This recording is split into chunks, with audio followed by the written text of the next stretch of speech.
First బేసిక్‌గా will start with the Python. Okay. So, Python అనేది ఒక ప్రోగ్రామింగ్ లాంగ్వేజ్. అండ్ కొంచెం స్టాటిస్టిక్స్ ఉంటది. మ్యాథ్స్ అంటే కొందరు భయపడతా ఉంటారు. బట్ అంత ఇట్ ఈస్ 10-12 స్టాండర్డ్‌లోనే ఉంటుంది. ఓకే. ఓకేనా. సో, దాని తర్వాత కొంచెం డేటా అనలిటిక్స్ పార్ట్ నేర్పిస్తాం అనమాట. సో, అంటే పవర్ బిఐ అట్లాంటి అప్లికేషన్స్ నేర్పిస్తాం. ఎందుకంటే ఫస్ట్ 3-4 మంత్స్‌లో these people will be eligible for few jobs.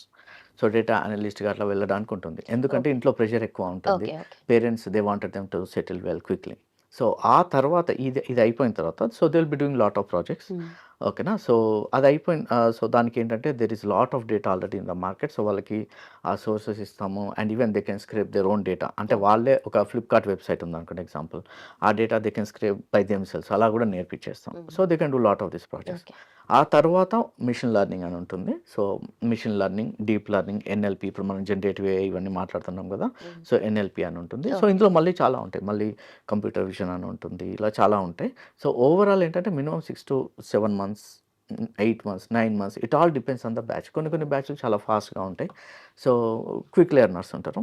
కొన్ని సార్లు ఏమైతదంటే స్లో లెర్నర్స్ ఉంటారు. సో, ఇర్రెస్పెక్టివ్ ఆఫ్ ఇట్ ఒక 6-9 మంత్స్ అయితే టైమ్ ఫ్రేమ్ పెట్టుకోవాలి ఓకే. కంపల్సరీ. అంతకంటే ముందు చేయాలి అంటే కొంచెం సూపర్ ఇంటెలిజెంట్ అయ్యుండాలి. Self learner అయ్యుండాలి.